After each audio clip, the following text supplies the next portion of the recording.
엄마야. 한 번도 당해본 적 없는데 그때부터 성적은 많이 떨어지기 시작하더라고요. 고려대 가셨잖아요. 떨어져서 그래요. 칼로 싸우면서도 피할 수 있는 여유, 우리가 투자할 때 그런 여유 같은 것도 같이 가지고 있어야 되거든요. 평가해서 싸면 삼키고 비싸면 뱉는 거, 그게 가치 투자입니다.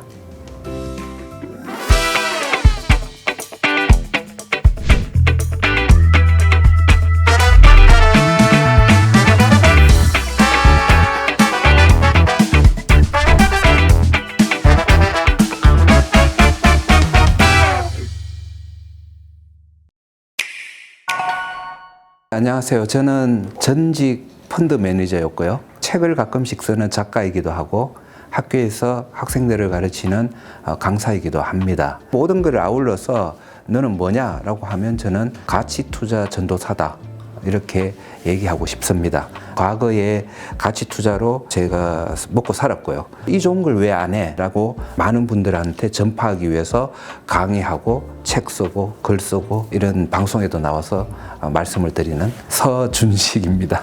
네. 그리고 원래는 이제 제가 주식 전문가였는데 주식으로 큰 실패를 했었거든요. 실패를 크게 하고 주식을 포기했었어요. 그게 이제 제가 업을 채권으로 옮긴 계기가 됐고요.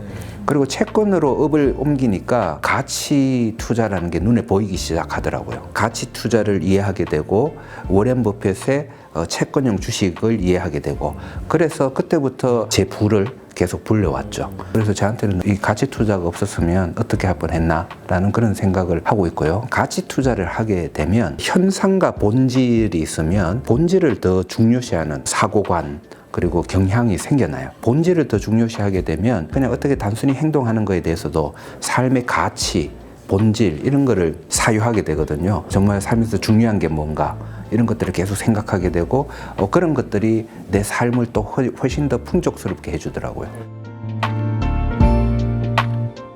가치 투자를 이제 강의를 하고 이러면서 어떻게 쉽게 이거를 설명할 수 있을까 고민을 많이 했는데 사람들이 부동산으로 얘기하면 좀 쉽게 알아듣더라고요. 땅을 사는데 사는 이유가 여러 가지가 있잖아요. 어떤 사람은 이 땅 이거 사, 비싼데 왜 사?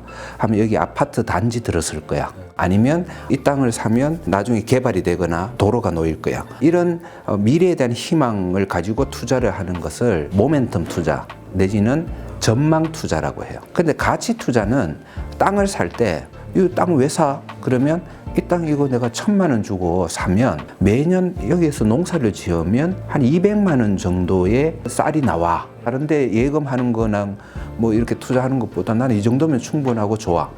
그렇게 해서 그 땅을 사게 되는 그런 투자를 저는 가치 투자라고 생각해요. 가격이 오를 것이다, 내릴 것이다, 미래에 대한 기대보다는 이 땅이 내고 있는 가치가 뭐냐, 그거에 비해서 가격이 싸. 쌀이 300만 원치 나오는데 뭐 500만 원만 내면 이걸 살 수가 있어. 뭐 이런 식으로 가치와 가격을 비교해서 그 땅을 구입하는 거. 그래서 가치 투자는 미래가 아니고 과거를 살펴보고 투자하는 것이다. 주식의 가치는 두 가지가 있어요. 첫째는 이 회사가 돈을 얼만큼 매년 버느냐 이거죠. 그러면 두 번째 기업의 자산 가치를 얘기하는 거예요. 그래서 과거에 계속 이 회사가 매년 100억씩의 이익을 내왔어. 그러면 미래에도 계속 100억씩 아니면 뭐 조금씩 더 증가해서 뭐 110억, 120억 이런 식으로 이익을 낼 거야. 이 기업은 미래에 얼마 정도의 재산을 가지고 있을 거야. 얼마의 자산 가치를 가지고 있을 거야. 그거를 평가할 수 있는 것들만 골라서 투자하는 것이 가치 투자예요. 그런데 어떤 사람은 사업을 하세요. 올해 한 10억 벌었어. 그렇지만은 이 사람 미래에 부자가 될지 망할지는 판단하기가 상당히 애매하죠. 지금 돈을 잘 벌고 있지만은 과거에 뭐 적자도 봤다가 흑자도 봤다가 이런 게 나쁘다는 게 아니에요. 하지만 가치 투자자들은 그런 기업에는 투자를 하지 않는다는 거죠. 가치 평가를 못 하니까. 미래에 이 기업이 돈을 얼마 가지고 있을지를 판단할 수가 없으니까 그런 거는 일단 빼버리고 미래에 어느 정도 재산을 가지게 될지 그런 게 파악이 되는 회사와 사람들에게 투자를 하는 거. 우리나라에 상장되어 있는 주식이 한 2,000개, 3,000개 그 정도 되거든요. 근데 그 중에서 제가 투자 대상으로 삼는 주식의 수는 200개에서 300개밖에 안 돼요. 제가 이제 주장하는 가치 투자의 대상, 채권형 주식은 소비재, 그러니까 생활 필수품 경기와 상관이 없는 약간의 굴곡은 있겠지만은 계속 꾸준히 가야 되는 것들. 예를 들어서 라면 업종은 경기를 타나요? 아, 요즘 경제가 좋으니까 라면을 2개씩 먹어야 되겠다. 뭐 이런 거 아니잖아요. 예. 그래서 워렌 버핏이 초창기에 코카콜라, 맥도날드 투자를 한 이유가 그런 데 있습니다. 경기라는 말을 붙여서 그게 말이 통하면 저는 거기에다 투자를 안 해요. 예를 들어서 조선 경기 좋아지면 막 떼돈 벌고 경기 나쁘면 막 그 지역이 뭐 경제가 붕괴되니 뭐 이런 소리가 나오고 이런 경기를 타는 주식은 손을 안 대는 게 제 철학 중에 하나입니다. 가치 투자는 그 가치보다 가격이 싸야 투자를 할 수 있는 거잖아요. 우리나라 시장은 한마디로 물반 고기반이에요. 가치보다 싸게 거래되는 것들이 너무 많아가지고 저는 너무 좋아요. 근데 많은 분들이 우리나라 국장에서는 자꾸 돈을 잃는다 그러는데 저는 국장에서 수익을 계속 올려왔거든요. 저처럼 이제 10년, 20년을 보면서 투자하는 사람들 입장에서는 팔게 줄 때 주고 오히려 또 내려가서 그 밑으로 기는 시장은 내가 주식을 사 모으는 기간이거든요. 그런 것들이 반복될수록 더 좋은 거죠. 그래서 이런 과정에서 저는 상당히 우리나라 국장은 매력적인 시장이다라고 주장을 해도 다른 사람들은 별로 그렇게 동의는 잘 안 하시던데, 그리고 또 우리나라 지금 국장을 더 좀 유심히 봐야 되는 이유는 가치 투자자 입장에서 어떻게 보면 폰을 묶어놓고는 축구를 계속 해왔던 그런 시장이었어요. 그게 이번에 묶어놨던 손을 풀고 제대로 뛰어봐 하는 그런 시대가 올 거다라고 생각을 하고 있는데, 가장 중요한 핵심이 요즘 거버넌스 문제 많이 얘기하고 있잖아요. 가장 핵심적인 상법 개정이 제대로 되고 우리나라도 다른 나라들처럼 거기에 유사한 플랫폼과 시스템을 가지고 이제 투자를 하게 되면 우리나라 주식시장은 날개를 달고 활개를 칠 거다. 그런데 그게 지금 굉장히 가까운 시일 내에 지금 이루어지고 있다. 이런 생각을 하고 있습니다. 코리아 디스카운트의 가장 큰 이유가 우리나라가 대주주하고 소액주주들이 같은 주주들인데 같은 혜택을 누리지 못했어요. 내가 어떤 주식의 1%를 가지고 있으면 그 회사가 얻는 수익, 재산의 1%는 그 주주의 것이어야 되는데 지금까지 그래 오지 못했어요. 정부가 있고 국회가 그 정부를 계속 견제하고 이런 게 정치 시스템이라면 주식회사도 경영진이 있고 그 경영진을 견제하는 이사회가 있어야 되거든요. 그리고 그 이사회는 대주주와 경영진을 위해서 일하는 것이 아니고 견제하고 소액주주들을 보호하면서 공평하게 그 이익을 나눠 가지게 하고 그런 역할을 충실하게 해주는 것이 이사회의 역할이고 굉장히 중요한 역할을 해요. 그래서 미국 같은 데는 애플 창업자가 스티브 잡스잖아요. 그리고 스티브 잡스가 대주주고 창업자고 사장이었는데 이사회에서 야, 지금 너 때문에 우리 회사가 잘 안 될 것 같아. 한번 쫓겨나갔잖아요. 그런 것도 가능한 게 해외의 주식회사인데 우리나라는 그런 건 꿈도 못 꿨거든요. 그러니까 소액주주들은 회사가 이익을 얻어도 그걸 나눠 갖지 못하는 그런 것들이 계속 지속되어 왔던 거죠. 배당도 적게 주고 주식 투자를 그러면 안 하게 되잖아요. 보통 보면 가계의 재산의 한 30%에서 40%는 주식으로 들어가주고 주식으로 들어가주는 돈이 기업으로 들어가고 기업들이 투자를 하고 생산 활동을 하고 이거를 하면서 경제를 계속 발전시키는데 우리나라는 투자를 해도 그 이익이 안 돌아오니까 자본시장에 돈이 잘 안 들어갔던 거죠. 그래서 상법 개정이 되면 보통 일반 투자자들이 가지고 있던 핸디캡들이 없어질 거고요. 이제는 동등한 대우를 받는 주주로서 투자를 하게 되고 더 많은 돈이 들어가게 될 거고 외국인들은 또 이걸 굉장히 유심히 보고 있어요. 이게 돼야지 우리도 더 투자할 거야. 제대로 그런 시스템이 되면 외국인들도 더 투자를 할 거고 우리나라 자본시장이 더 커지는 거죠. 지금보다 훨씬 많은 돈들이 자본시장으로 들어오면서 기업으로 가고 고용으로 가고 생산으로 가고 그렇게 하면서 우리나라 경제는 더 좋아질 거다 이렇게 생각을 하고 있습니다. 작년 초에 상법 개정하겠다는 얘기를 했어요. 그래서 작년 초에 삼성전자 주식이 9만 원 가까이 갔어요. 상반기가 지나가니까 웬걸 상법 개정할 의지가 있는 게 아니었구나, 속았구나라고 외국인들이 느껴요. 그리고 나서 삼성전자 주식을 막 패대기 치는 거죠. 삼성전자 주식 주가가 많이 빠졌죠. 삼성전자 주가 작년에 움직임은 상반기에 올랐고 하반기에 많이 빠졌는데, 그거를 많은 사람들은 삼성전자가 앞으로 많이 벌고 적게 이렇게 해석을 하더라고요. 그래서 제가 아니야, 3개월 전에 삼성전자와 지금의 삼성전자는 똑같은 삼성전자야. 가격의 움직임은 삼성전자의 가치가 크게 바뀌어서 바뀐 게 아니고 이 영향이 많이 커라고 그렇게 얘기를 한 거죠. 굉장히 중요한 문제예요. 5%짜리 예금은 그냥 내가 1년 투자하면 5% 이자하고 원금이 나오는 그 예금이잖아요. 그리고 돈 빌려주고 돈 빌려준 증거로 문서 써. 그리고 이자 몇 프로 줘. 요거 차용증이에요. 채권도 차용증과 예금 같은 금리 상품이라 그래요. 금리가 있는, 그러니까 이자가 있는 상품이다. 그게 채권인데, 채권이 그러면 예금하고 차용증하고는 뭐가 다를까? 일단 만기 긴 게 많아요.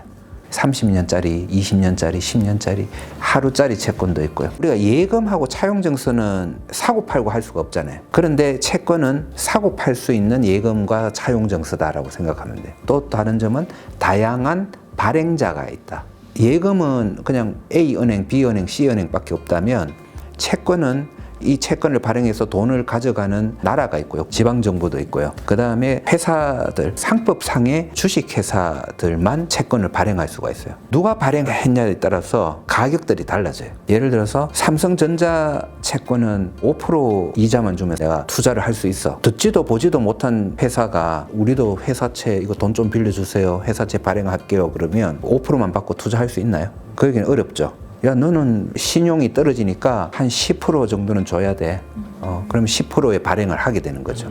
발행자의 신용도라 그러고 크레딧이라고 그러는데, 신용도에 따라서 가격들이 다 달라지는 거죠. 그 가격이라는 거는 결국은 갚아야 되는 이자의 정도, 수익률 5%다, 10%다 이런 것들이 다 달라져 있고요. 그렇게 시장에서 거래가 되고 하는 것이 채권입니다. 요즘은 HTS 내지는 MTS 쪽에 이렇게 보면 증권사에서 내다은 채권 상품들이 쭉 있어요. 내 구매에 맞는 채권이라는 건 어떤 건가 하면, 예금은 1년짜리 예금, 2년짜리 예금 끝이잖아요. 근데 나는 1년 3개월 뒤에 돈이 필요해. 이런 경우에는 채권 시장을 찾아보면 1년 3개월에 유사한 기간의 채권이 있겠죠. 그거를 증권사 한 군데가 아니고 몇 군데 증권사를 MTS를 통해서 1년 3개월짜리 채권인데 좀 예금보다 금리가 높은 그런 채권 없나? 이렇게 살펴보고 그렇게 구입을 한다든지 그런 식으로 투자를 할 수가 있습니다. 저는 개인들에게 신용등급 A 등급 이하는 하지 마시라 그래요. A라면 A-, A0, A+, 그 다음에 그 위에 등급이 AA, AA-0, 플러스가 있고, 그 다음에 이제 AAA. AAA는 플러스 마이너스 제로 없어요. 그냥 AAA 그 자체예요. AAA보다 더 좋은 것도 있어요.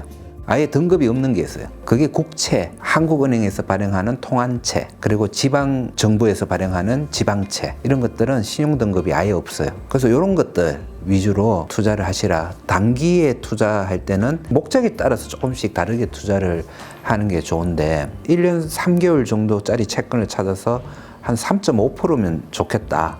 이런 약간 수익도 조금 높고 기간도 맞추고 이런 거 투자할 때는 회사채 쪽을 투자하는 게 맞는데, 트리플 B 등급은 뭐 기관들은 투자를 많이 하는데 개인들은 하지 마세요. 그냥 A 등급 이상으로 하세요. 얘기를 하는 이유가, 뭐 지금은 괜찮아. 근데 어떻게 될지 모르잖아요. 그럼 기관들은 그 대응책이 있어요. 손해를 보고 판다든지 뭐 이런 식으로 하는데, 개인들은 막막해지는 경우가 많아요. 투자는 편안한 마음으로 할 수 있어야 되거든요. 그래서 수익률 조금 더 준다고 등급을 낮은 것보다는 우량 등급의 채권을 투자하는 게 맞고, 제가 개인들한테 평소에 권해드리는 채권은 국민주택채하고 지방채예요. 국민주택채, 지방채는 5년짜리 만기 채권인데, 국민주택채 같은 경우는 국채의 종류예요. 나라에서 발행하는 채권인데도 AA나 AAA 등급의 회사채 금리로 거래가 되는 경향이 높아요. 지역채도 마찬가지고요. 일반 국고채보다는 금리도 조금 높고, 그리고 유동성도 높고, 사고 팔고 하기가 좋고, 그리고 사고 팔기 하기 좋은 이유가 세금에 유리한 경향이 높아요.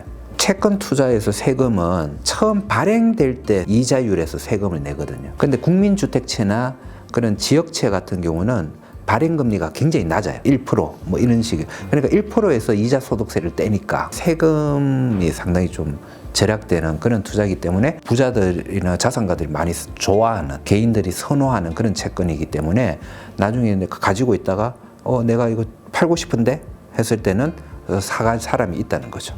그렇기 때문에 그런 채권을 투자하는 게 근요한다. 저는 오랫동안 브라질 채권에 투자를 해왔어요. 브라질 채권도 꽤 짭짤하게 좋은 그 소금의 역할을 하고 있는 그런 채권으로 생각을 하고 있는데, 사람들은 또 단기적으로 생각하면 마이너스가 나고 막 이런 걸 좀 못 견뎌 하시는 것 같아서 그런지 좀 안 좋은 식으로 얘기를 많이 하는 것 같더라고요. 그런데 저는 브라질 국채는 아주 좋은 투자 대상이다. 브라질 국채 비중을 얼마 전에 크게 좀 늘렸습니다. 지금 금리가 15% 하거든요. 내가 10년 만기 채권을 15%에 매입을 했다. 그러면 10년 뒤에 이게 돈이 몇 배가 돼 있을까요? 4배가 돼요. 일단 국채는 부도가 안 나는 걸로 보셔야 돼요. 브라질 정부가 달러가 없어가지고 그 달러 채권을 못 갚는 경우는 있거든요. 그런데 브라질 정부가 브라질 헤알화가 없어가지고 돈을 못 갚는 경우는 없다고 봐야 돼요. 돈을 찍으면 되잖아요. 그렇기 때문에 각 나라가 그 나라의 통화 단위로 발행한 채권은 부도 위험이 없다고 가정을 하고 일단 접근을 하는 게 맞아요. 달러 채권 금리는 좀 낮을 거예요. 지금도 아마 뭐 한 6%? 그 정도밖에 안 될 것 같은데, 저는 그쪽은 투자해 본 적이 없고 오히려 그쪽보다는 자국의 통화로 발행한 그런 채권을 좋아하죠. 근데 위험은 뭔가?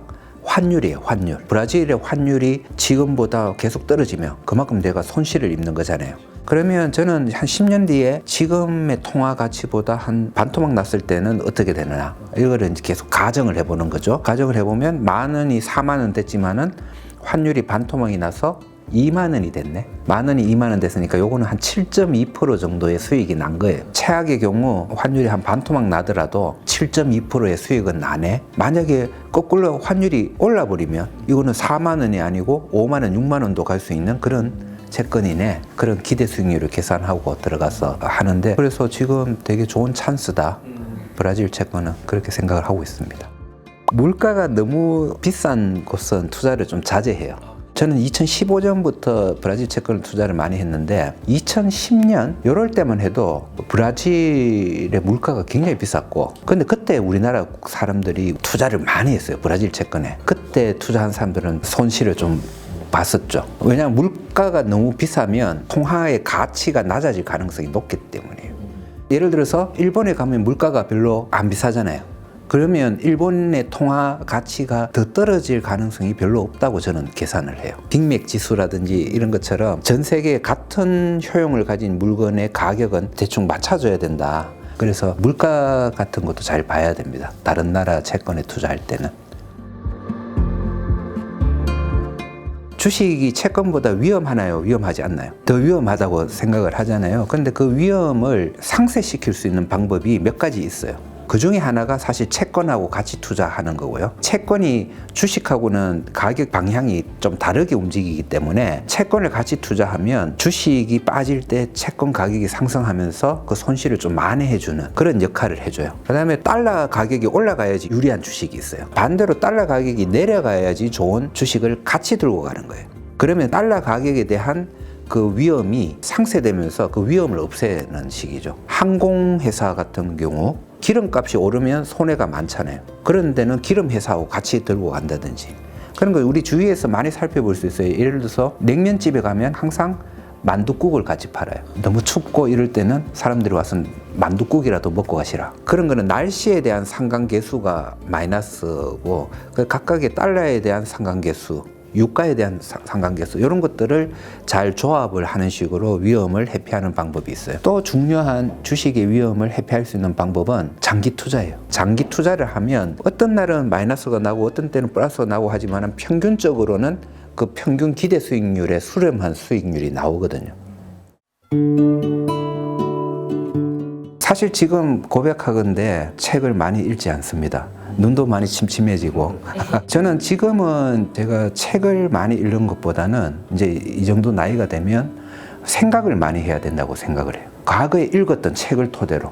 과거에는 정말 많이 읽었어요. 초등학교 때, 중학교 때, 고등학교 때 맨날 우리 어머니 나를 독방에 가두어 놓고 공부하라고 했을 때 공부는 하기 싫고 제가 할 수 있는 거는 방 안에 있는 집에 있는 모든 책을 읽는 것이 제가 할 수 있는 안식처였고 그것들이 나를 살찌운 양식이 돼주더라고요.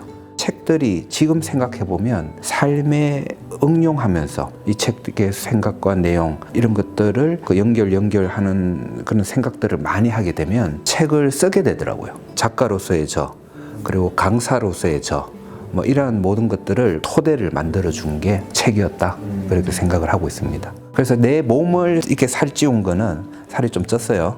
살찌운 거는 많은 고기와 밥과 뭐 햄버거랑 그런 거라면 지금 나의 정신을 살찌워 준 것들은 책들이었다라고 생각을 합니다. 예. 책이 가장 중요하죠. 그게 이제 간접 경험이잖아요. 책이라는 게 다른 사람들 생각을 훔쳐보고 식견을 넓히는 거고 가장 쉬운 방법이 책이죠. 저는 책을 보기 전에 먼저 습관을 들여야 되는 거는 생각을 많이 하자라는 쪽이거든요. 이 세상에 수많은 주제들이 있고 그 주제에 대한 이제 답을 찾기 위해서는 일단 생각을 많이 해야 된다. 하지만 그 생각을 많이 하기 위해서 필요한 재료가 책이다라는 생각을 하거든요. 책을 많이 읽으면 읽을수록 그 생각은 더 정치해지고 더 정확해지고 평균적이 된다라고 해야 될까요? 자기의 생각들이 그런 책 속에서 연결이 되고 그 연결이 된 것들이 검증을 받는 것도 사실은 그 책을 통해서 검증을 할 수가 있는 거고요. 그래서 책을 읽을수록 더 많은 생각을 할 수가 있고 그 많은 생각들이 사람들을 더 성장시키는 그런 요인이다 하고 굳게 믿고 있습니다. 네. 꽃들에게 희망을 이라는 책은 제 투자 철학에 영향을 많이 줬어요. 제가 가치 투자잖아요. 가치 투자는 일단 사람들이 바글바글 몰려가가지고 이게 좋아하고 가는 쪽은 안 가요. 왜냐면 그쪽은 비싸거든요. 남들이 가지 않는 쪽에서 답을 찾는 좀 그런 거잖아요. 그런데 그 꽃들에게 희망을 책에 보면 애벌레들이 뭐가 뭔지 모르면서 서로 경쟁하면서 그 기둥을 이루고 막 위로 올라가려고 엄청 노력을 하는데 올라가 보니까 아무것도 없더라. 그런데 딴 길로 가서 깨달은 어떤 친구 그 애벌레는 나비가 돼서 위에 올라가 가지고 야 여기 아무것도 없어 같이 내려가서 우리 나비가 되자 이런 얘기잖아요. 그걸 보면서 정말 중요한 본질이 뭐냐 경쟁하면서 올라가는데 있는 게 아니고 정말 중요한 것은 마음에 있고 다른 곳에 있다 그 답을 찾는 거 그게 저는 가치 투자하고 굉장히 일맥상통한다. 그게 저한테는 큰 영향을 끼쳤고 그 다음에 우리들의 신부님 제목은 돈까밀로와 빼보네 이런 제목으로도 출간이 됐던 것 같은데요. 돈까밀로라는 신부님 그리고 빼보네라는 그 마을의 읍장이 있어요. 돈까밀로는 그 마을에서 보수적인 성향을 가지고 있는 보수의 장이죠. 서로 정치 사상이 너무 달라요. 너무 달라고 서로 치열하게 싸우고 험담을 하고 막 해요. 하는데 둘 다 마을 주민들을 위한 인간에 대한 아름다운 마음이 있어요. 그러니까 서로 겉으로는 막 싸우는데 속으로는 같은 편인 거예요. 나중에는 결과적으로는 마을의 불쌍한 사람들을 위해서 같이 협력하고 하는 그런 얘기들이 담겨져 있거든요. 요즘 같은 시대에 정말 우리한테 필요한 책이다라고 생각을 하는데 생각이 다를 수 있고 사람마다 다를 수 있지만은 사람들에 대한 그 사랑이라는 공통점이 있다면 감동적인 그런 스토리가 만들어진다라는 거를 옛날부터 그 책을 읽음으로써 깨닫게 됐고 이런 세상이 왔으면 좋겠다 생각하고 있고 마지막 나의 라임 오렌지 나무 이 책을 읽지 않았더라면 나는 아마 주위를 살펴보지 못하고 안하무인적인 그런 사람이 돼 있을 것 같아. 다행히 이 책을 읽어서 그렇지 않은 사람이 됐기 때문에 이 책이 좋다라는 그런 말씀을 드리고 싶어요. 이 책은 그냥 동화처럼 잔잔하게 막 얘기를 하면서 한 부분마다 이렇게 가슴을 후벼 파는 그런 얘기들이 있는데 초반부에 크리스마스 때 자기가 선물을 못 받잖아요. 못 받아서 나는 이런 아빠는 싫어라고 막 외쳤는데 아빠가 그 얘기를 듣고 있었고 실직을 하셨거든요. 그 얘기를 던지고 나서 이 아기가 너무 부담이 되니까 밖에 나와서 구두 닦기를 해서 돈을 조금 모아서 아빠한테 담배를 사드리면서 잘못했다 그런 우는 그런 장면들. 이 말로 참 표현이 안 되는데 제재라는 주인공 옆에는 항상 누군가가 있어요. 라임 오렌지 나무 말고도 친척 아저씨가 계셨고 또 학교 선생님이 계셨고 그리고 그 악보를 파는 상인도 나오고요. 나중에 이제 부자 이탈리아 아저씨도 나오고 하는데 각각의 사람들이 이 제재를 지켜보면서 가지는 감정들을 또 볼 수가 있는데 그 선생님과의 대화도 기억에 많이 남죠. 너무 가난하니까 밥을 못 먹으니까 이제 크림빵을 사 먹어라 하고 용돈을 줬나 봐요. 제재는 선생님의 화병에 꽃이 안 꽂혀 있고 다른 반에는 꽃이 많이 꽂혀 있는데 없으니까 혼자 따서 그 선생님 화병에 꽂아 주고 근데 그게 들켰어요. 선생님이 너 그러면 안 된다라고 하니까 선생님한테만 꽃이 없어서 그리고 선생님은 저한테 빵 사 먹으라고 그렇게 돈을 주시잖아요. 그런데 그 애기의 대답이 일부러 자리를 피했어요. 나 말고도 배고픈 아이들이 많잖아요. 또 돈을 받았을 때는 크림빵을 사서 자기보다 더 힘든 애하고 크림빵 나눠 먹는 얘기가 나와요. 지금 말로는 이게 설명이 안 되는데 책을 읽어보면 가슴을 후비는 그런 게 있고 세상이라는 거는 이런 많은 사람들이 어울려져 같이 사는 거구나 라는 거를 느끼게 해주기 때문에 저한테 큰 깨달음을 줬다. 그런 쪽에 생각을 많이 하게 해주는 동기가 되었다라고 생각합니다. 좀 부끄럽지만은 제 아내가 라임 오렌지 나무 역할을 하고 있다. 그렇게 생각을 하고 있습니다. 아내가 보면 자기의 이익에 연연하지 않고 남들을 생각하고 많이 하고 약간 이런 것들이 처음에는 좀 바보 아니야? 이렇게 생각하다가 점점 나도 좀 동화되는 그래서 지켜보고 있으면 마음이 푸근해지는 그런 거 느끼고요. 결코 지금 아내 들으라고 하는 소리가 아니고 사실 이제 그런 사람이 되고 싶죠. 나를 통해서 좀 영감을 얻고 위안을 얻을 수 있는 도움을 얻을 수 있는 그런 사람들이 많아졌으면 좋겠다. 그런 생각도 합니다. 예. 저는 매년 계획이 살을 좀 빼고 싶다. 특별히 올해 뭘 하고 싶다는 거는 새로 쓰는 책, 개정판 그거 올해 완성해야 될 것 같은데 이 정도 생각하고 있습니다. 더 많은 경험할 것이다. 더 많은 여행할 것이고 뭐 이런 거는 항상 또 매년 하는 생각입니다. 네. 너무 화기애애했고 내 체질인데요. 매일 해도 될 것 같아요.